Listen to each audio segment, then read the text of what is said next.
press you are representing, and then you ask or you make your observations. Thank you. Mike, can you give the mic, please? Yes.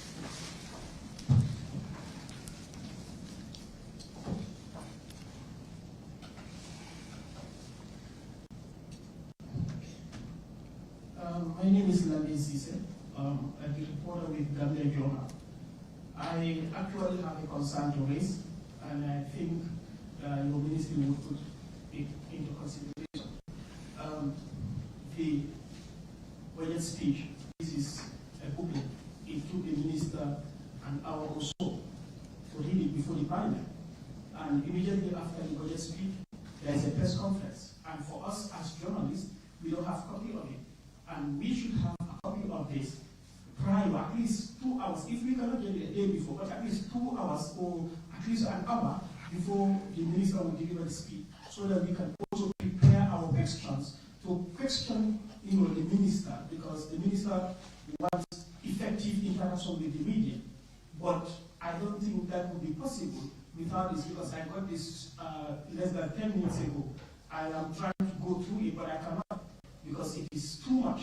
So I think the Ministry of Finance should put into consideration next time to provide journalists with speed, at least an hour before the minister will deliver this, so that we can go through it and prepare ourselves, so that we can have effective interaction with the minister during a press conference. That's my thought. Because right now, for me, I don't have any other question to ask, because I will read, and where I sat upstairs there, I could not have the minister properly. So that's my first time. Yeah. Oh, okay, I'll take that one myself. The budget speech has some also very sensitive issues, particularly the revenue measures. So you cannot share that before the speech is read. Only after the speech is read that we can share it. Even if you observe in the chambers, the budget documents were delivered towards the last end of the statement because of that sensitivity. So please understand that. Thank you. Okay, you have the floor.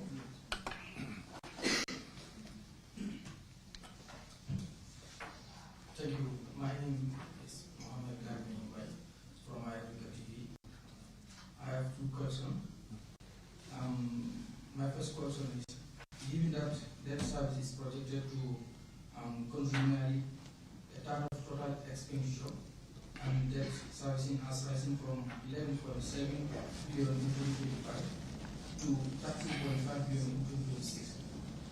What concrete measures are you putting in place to avoid falling into debt distress, and how will you ensure that servicing this debt does not crowd out funding for essential services and development? That's my first question.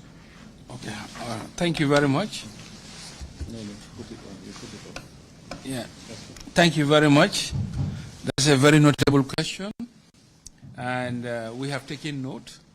But as we have outlined in the statement, there is a debt sustainability assessment that is conducted annually, not just by the ministry, but the ministry in conformity, in coordination with the partners. And this is the one exercise that is jointly developed with the World Bank and the IMF working together on one document. And the outcome of that debt sustainability assessment has ranked Gambia as elevated debt level but sustainable because of our nature of our debt. What gave rise to the elevated debt allocation in the 2025-26 budgets were legacy issues. One, on the onslaught of COVID, there was this debt service suspension initiative, in which obligations to multilateral partners suspended servicing of principal. So you have a holiday, you are not servicing your principal, and that has expired in 2025. That's why you will see from 2024-25, you see a sharp rise. So now what we are doing is we are servicing both this interest element as well as the debt element. But we are not stopping there. What we are doing is we are making sure, our debt strategy is in place. We have an annual borrowing ceiling that is established. 2, we also make sure we only borrow from concessional sources. By concessional sources, we mean those debts where the grant element, that is the element that is given as a gift in the layman language, is 35%. So it means for every dollar we contract in the international market with our partners, it must fulfill the requirement that the gift component will be 35, and we will only service in present value terms 65%. That's 2. Then the third element is the nature of the debt itself. That has been very prominent, and we have even gone on to explain it further. And it's difficult to discuss debt with just words. We need to come up with graphs, with numbers, with dates, and that's what we are going. That's the path. I've tasked my team that we will have a press event where we'll invite the press to walk them through the debt evolution. Because I will be deliberate on this question, because it has been asked, and it's rightly so.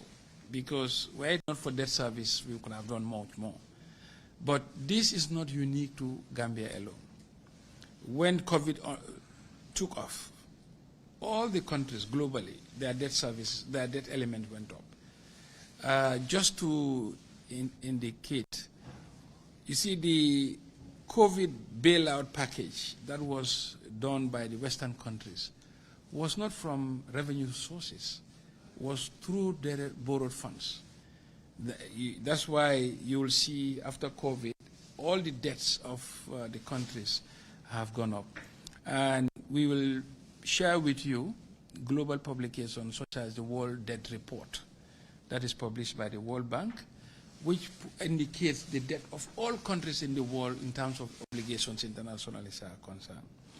And not only that, in our debt situation, Gambia government is the borrower of record. But there is a significant portion of the debt which are owed by the parastatals, such as the NAWEC, the GAMTEL, the GAMCEL, the GCCA, and the Gambia GGC, which government is assuming. So that's why if you look at our total debt stock, a large part of it is related to that. Then the other element that causes debt to be a bit elevated is we have 60% of our debt portfolio in foreign currency. You see for every decline in the exchange rate, the dollar's equivalent of those debts are going up. So this in a nutshell are the impact of the debt situation. Our debt stock is elevated but sustainable, and efforts are being made to contain it. So I'm sure we can go on, but like as I have my team will also take up for additional clarification. Yes, I think I want to have on 2 points. One is the fact that because we are taking up contingent liabilities from the state-owned enterprises, this is also because they have not been performing financially very well.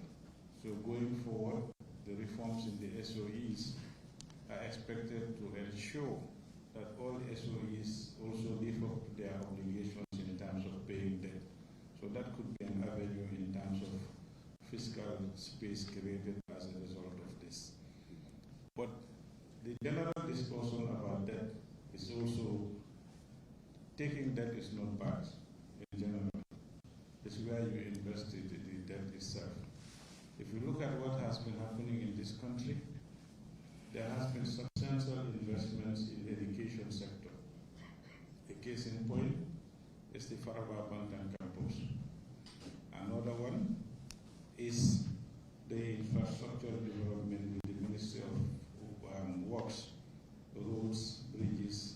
So this will also help the country in its growth trajectory and its revenue earning capacity to repay the debt in the medium to long term. So I just wanted to underscore that this notion of people talking about debt is a major concern, but as long as we are investing the monies in the right areas the payback period in the long term will come. So thank you very much. You want to add? Yes, Director of Debt is also going to chip in. Yes.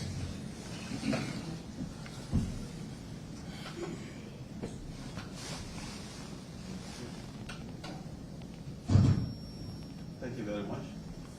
Just to add to Honorable Minister's point regarding the volume of debt service, I just want to draw your attention to the fact that also when this new government came, the debt to GDP ratio was almost about 120%. Okay. So part of the rationalization was how do we move ahead? Was to see some of these SOEs that were, seriously bleeding at the time. They were seriously indebted. To assume some of those debts and package it as one part for government now to assume that responsibility. And in doing so, in consultation with our partner, there was a strong recommendation also to do a debt restructuring. So in addition to the debt suspension, debt service suspension initiative, there was also a debt restructuring. And the debt restructuring, was carved in a way that, there were mainly, there was a moratorium in most of the principal bills, mainly with our large creditors such as the Islamic Development Bank, the barriers and so on. So as a result, when these things was restructured, it was restructured for 5 years. And when it ballooned, basically in 2024, coming to 2025, that's why a significant increase in terms of debt service. That, in addition to the exchange rate exposure, Minister, rightly put it here that if you look at the exchange rate, some of these debts were at the time of construction, where exchange rate was around the lower 50s, or in fact below 50. Now you see the same exchange rate standing at 72%, 73%. So these are things that are really affected. But in terms of our assessment of the debt, year in, year out, and of course at the regional level also, the ECOWAS region, within the ECOWAS region, Gambia is doing very well because I've been in consultation with my colleagues in Nigeria, Sierra Leone, and other countries. Gambia is doing very well in terms of our debt sustainability analysis. Of course, we're in a high stage of debt distress, but we're very sustainable. And in terms of the mix of our debt also, compared to most of those countries, our debt, most of them are fixed, fixed term loans, where it's not like market link, variable interest rate, where interest rate can jack up any time. So most of the debts are like fixed term, and of course they are concessional. And Mr. Abdul explained the concept of concessionality. So we will continue to drive in that direction. In terms of the domestic side, we are also working very hard to also see how we can really have a good blend of our domestic debt, structure, so that at least elongating some of the short-term into longer-term maturities is also what we are working on. So by and large, we are keeping an eye on this, and exchange rate exposure will continue to be a pressure on us, but we are doing the best to make sure that debt is at a manageable level. Thank you. Okay. All right. Thank you. Okay. Thank you. And the next person? Yes. Yes. Can you state your name and which institution, which press you are representing? Okay. Good afternoon. My name is Keba A.F. Ture for a newspaper. First and foremost, I want to seize this opportunity to say big thank you to the Minister and the entire Ministry for fulfilling yet another constitutional requirement of appearing before the National Assembly and, of course, delivering the budget speech. Thank you very much, because the first one has to do with the tabling of the estimates. So going into the question, when it comes to the budget, there is a segment for a component that I'm always concerned with, and that has to do with the furniture and fittings. This is appearing yearly in our budget estimates, and if you look at it now, the furniture and fitting, I think these are fixed assets. They can actually serve for 3 to 4 or even 5 years. So looking at the estimates for this budget component, in the 2026 estimate, it is about, under the general expenses, it is about 91 million with some, thousands. So the question now is, will the ministry consider coming up with a policy or a strategy to say, even where there will be foreign allocated, let the allocated ones, serve for at least 3 years to make sure that the expenses on that project item is actually safe and then be maybe spent in areas like health, agriculture, and education. Thank you very much. Yeah, thank you very much. And you make a very important observation. Just to tell you that the budget line for furniture and fittings definitely should not be appearing every year in each ministry. However, the problem that we have is because you are also not providing for them enough. This is why you provide a small amount and they buy. Next year you provide another unit buy. So this is the problem. But I agree with you, the principle of furniture and fittings. There's replacement also. Yes, and they are also reminding me that sometimes you also have to replace the furniture. Like when the furniture is old, you have to replace. But in principle, the amounts that we are giving are not sufficient. So ideally, if it were sufficient, you can then say that for the next 5 years, don't bring any furniture budget to us. So that's the problem. Thank you very much. But it's an observation. I think within the ministry, we will look at it in our consultations to see how we can address your concern. Thank you very much. But it's a good contribution. Next.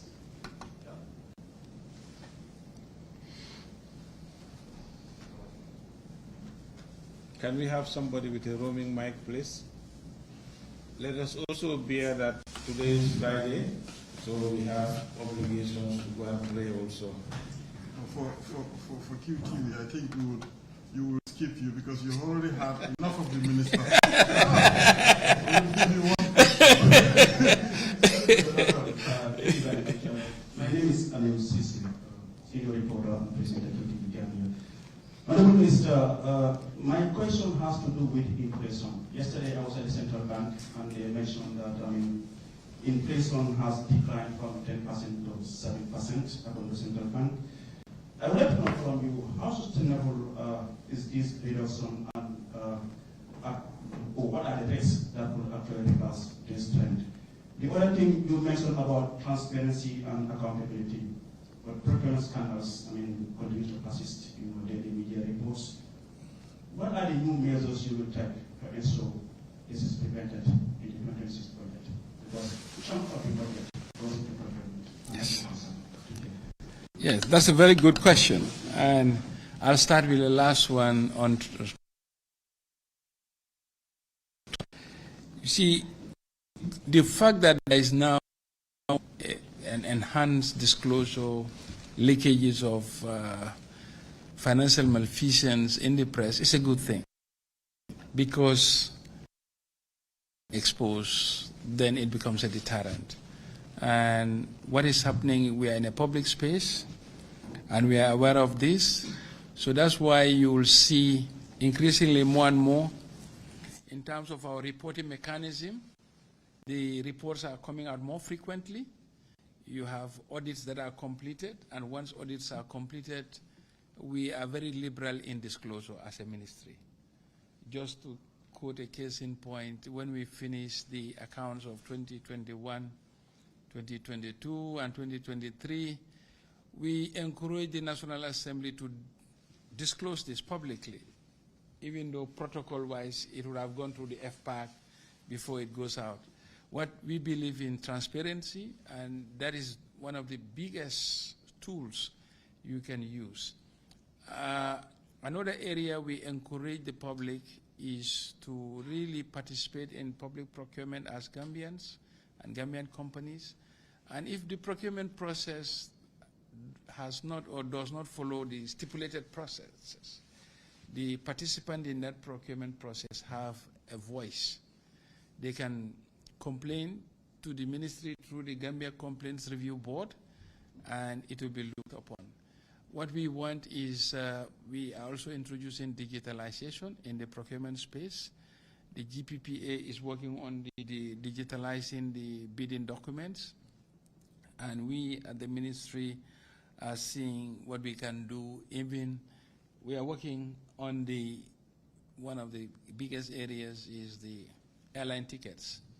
We are working on trying to digitalize that, to start government procurement of air tickets online instead of through. But why it's happening the way it's happening? Because the existing rules provide for 3 codes, but then we have worked with cabinet and we have made significant improvement in these areas. I think transparency is the responsibility of every citizen. It's not just good enough to sit in the corner and say government officials are this. When you say, like they say as a security tool, see it, say it, and it is sorted. So I would encourage the general public, we as a ministry, all the reforms we have implemented over the years have actually improved our transparency and our perception to corruption index, as I have mentioned in the statement, has increased tremendously. Of course, there is a tendency that more corruption, simply because it's more reported. Now you have a social media. If you have one corruption case, it's reported with social media, Facebook, YouTube, Twitter, everywhere. So it's that expansion of the media outlet, which is encouraged. But be rest assured that the government is really keen on enhancing transparency. That is a question I really think I can take. What the other one was? Yeah, I think just to add to what he is saying, what is also not helping is the fact that some of these accounts were in backlogs.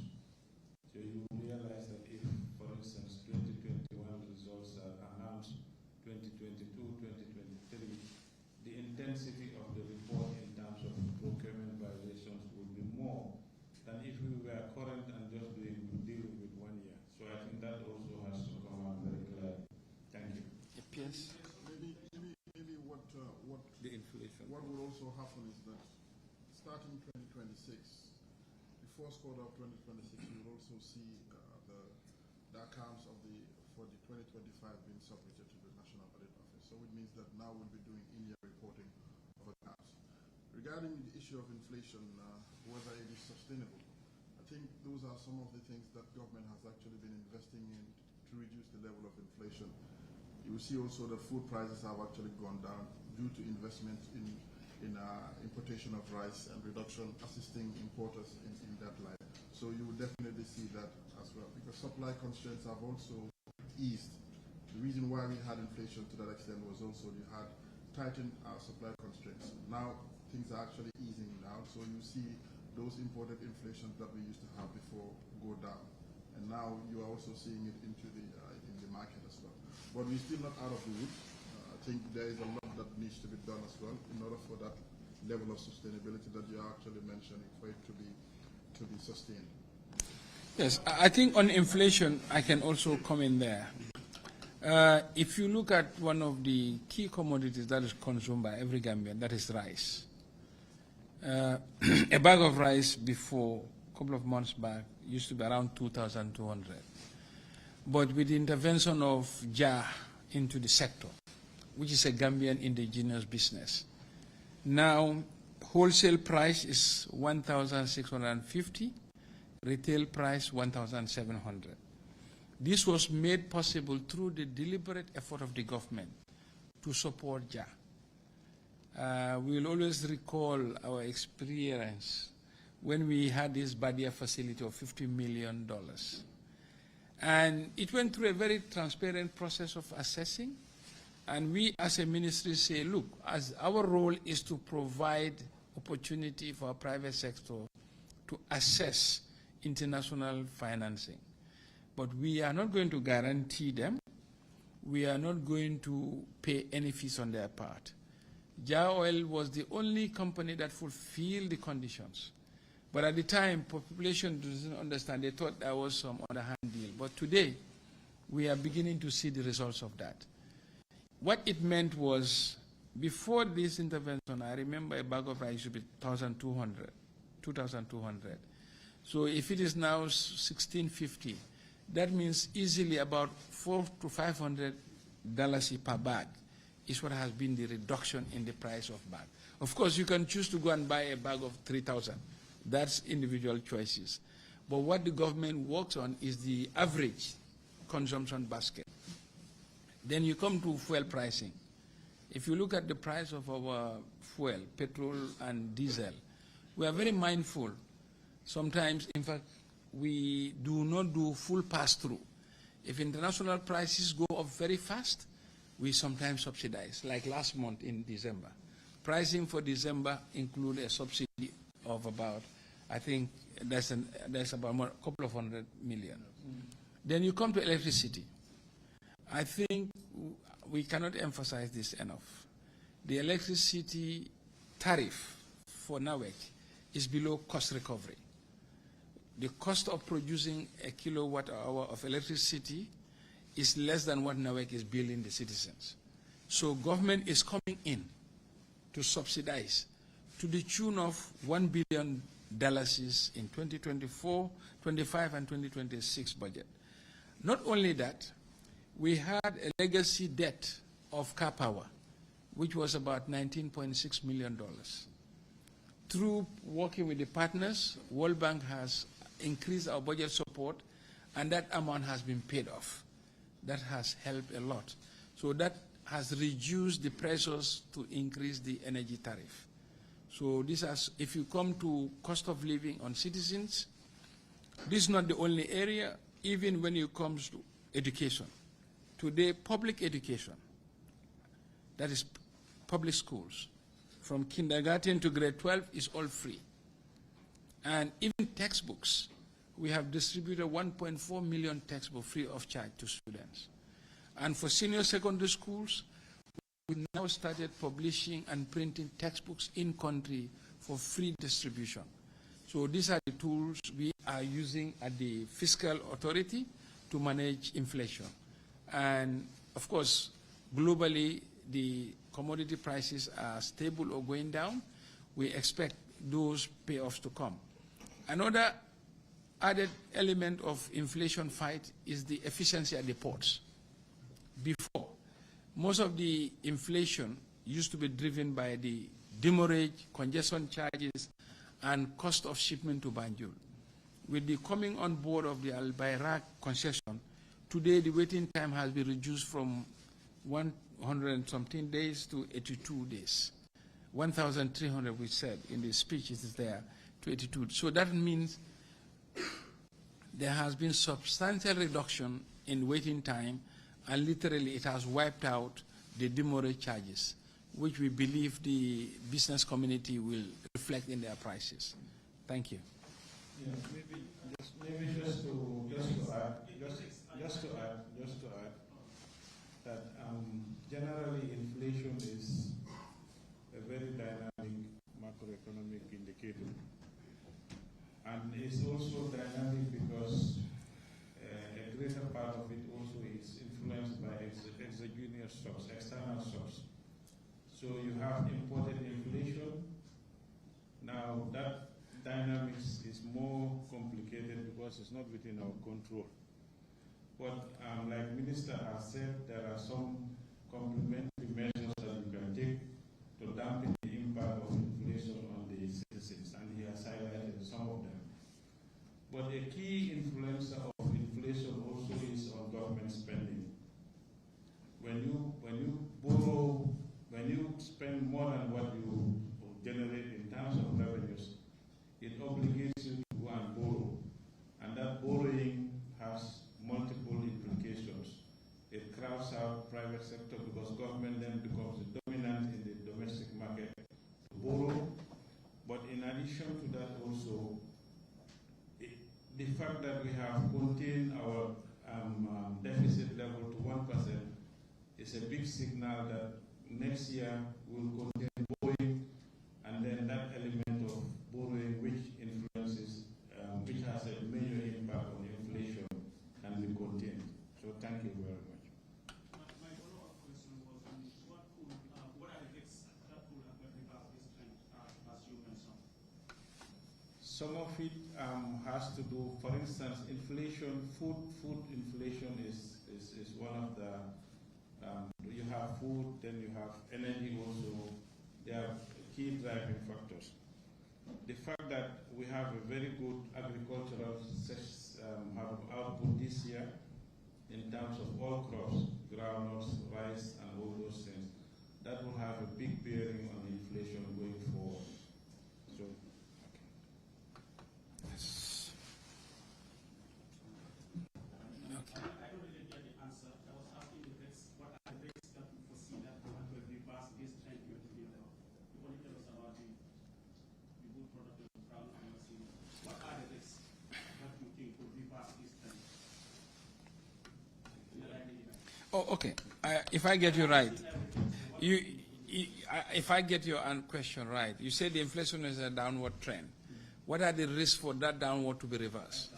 Well, basically, you know, no economy is in isolation. If the global prices for oil imports go up or the exchange rates go haywire, these are risks to any inflation. Thank you. Can we have one more question before we wrap this up?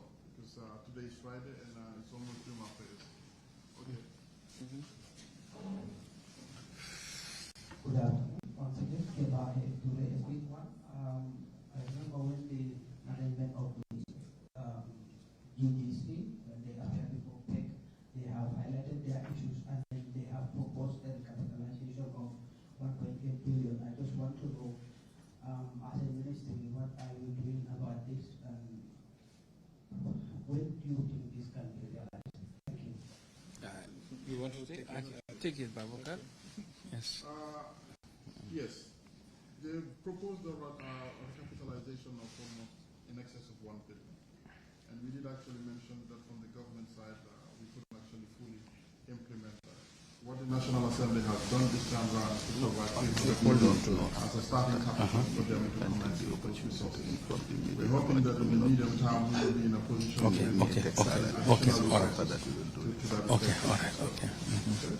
Yes. Thank you once again. Maybe one thing that we also want to, like the Minister earlier alluded to, we will be holding a session on debt and its detail in hopefully the fourth quarter of next year, where we would the focus will be on debt and all the metrics that are associated with debt, so that at least individuals have a full comprehension of where we are coming from and where we currently are and where we intend to go with the debt stock that we have. Okay? So stay tuned to that. Minister, do you have... Yes. Yes. I want to once again thank the press, to welcome them to the ministry and to the transparency drive of the ministry.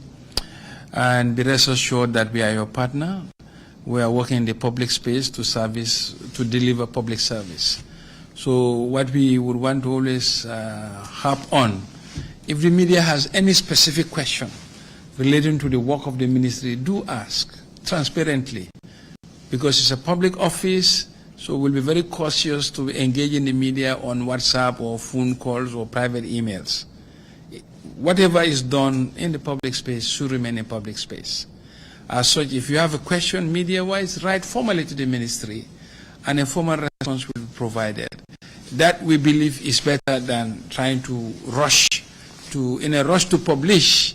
It becomes a bit whereby when we correct, it might be seems as we are on an antagonistic, which is not the objective.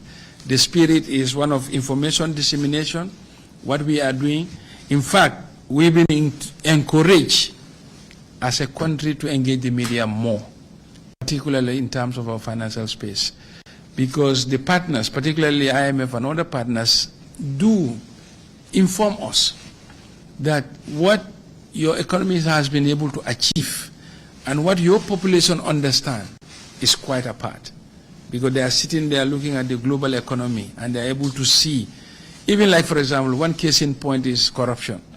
If you talk to a typical media report, it will look like the corruption has even increased in Gambia, when actually it's the reverse. The ranking in the international out there, that is Transparency International, has course, given that Gambia's corruption perception index has moved from 145 ranking to 96 between 2016 and now, which is quite a leap jump. But of course, now it's more reported, and of course, it's whatever goes with it.